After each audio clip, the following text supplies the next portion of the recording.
Hello, my name is Natalie here at Cutie Hills, and today I want to talk about my practice of Kambo.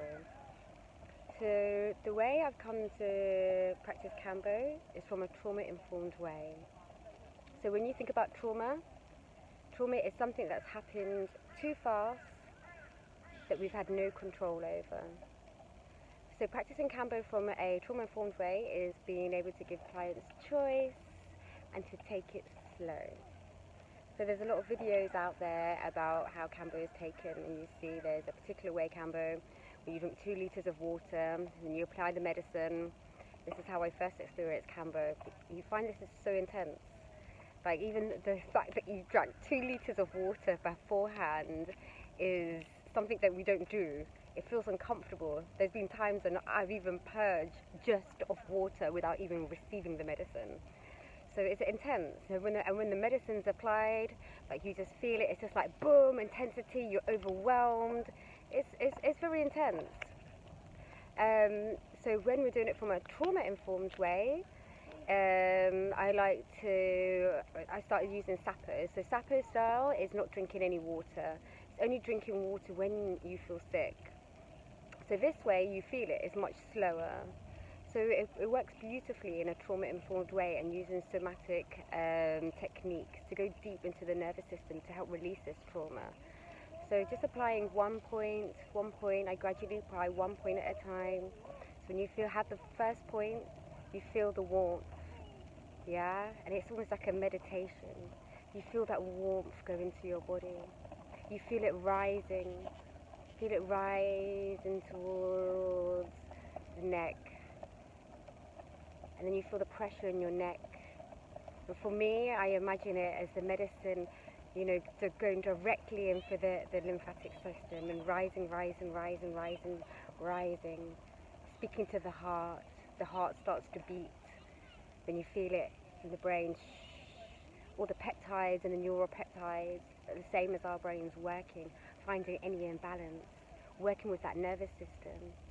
And then after 5 minutes or so, again, giving clients choice, we're going on to the next one, to the next point. By this point, I find that with myself and what I've seen in clients, the nervous system is working, so sometimes you see the shaking may begin. If there's an emotional block, you get to the point where the person will cry, and they cry before they can even physically purge. Then you could build up to the next point. So just building gradually until as and when it's a feeling, working with a client, myself, when you need to stop so it's not so intense. When the purge comes, you see many different ways of purging.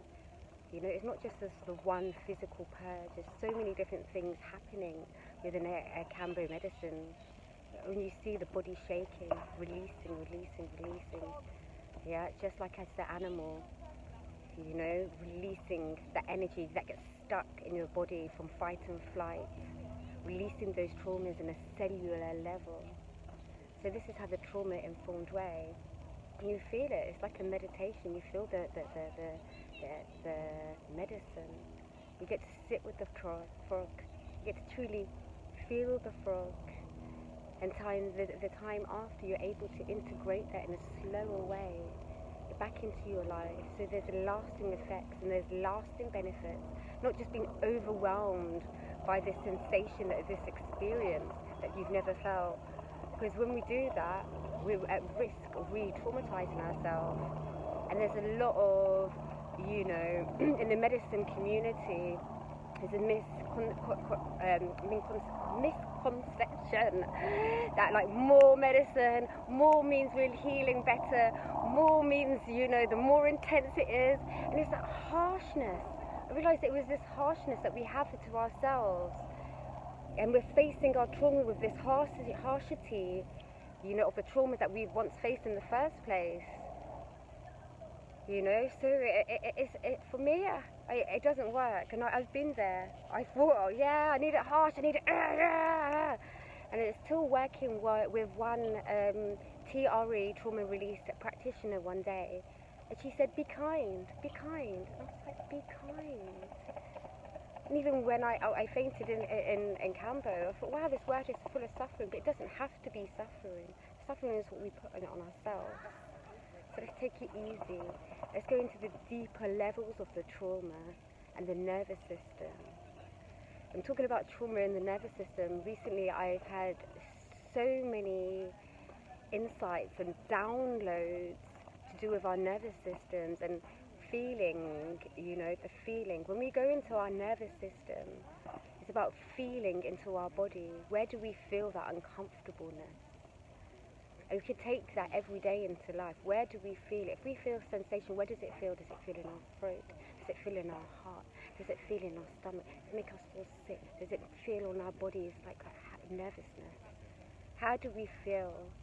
Will you be able to track our feelings every day by just taking the moment to really feel into ourselves? How are we feeling?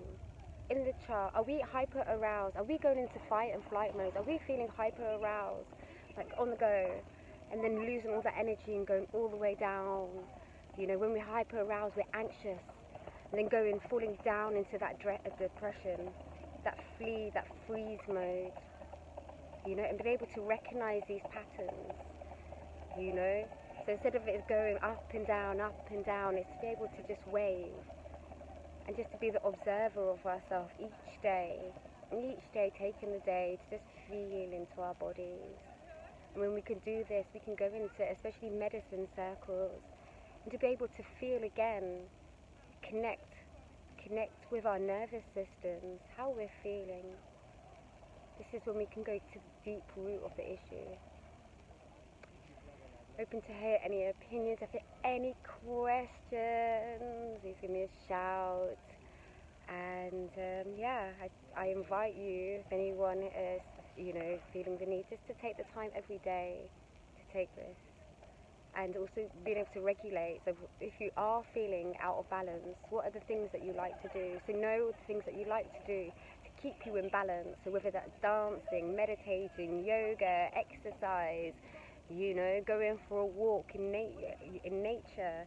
These are things that help regulate us. So it's to know these things that help regulate us and just keep practicing them and, just keep knowing ourselves and getting to the deeper root of oneself. Thank you. Sending blessings of love and light. Mwah.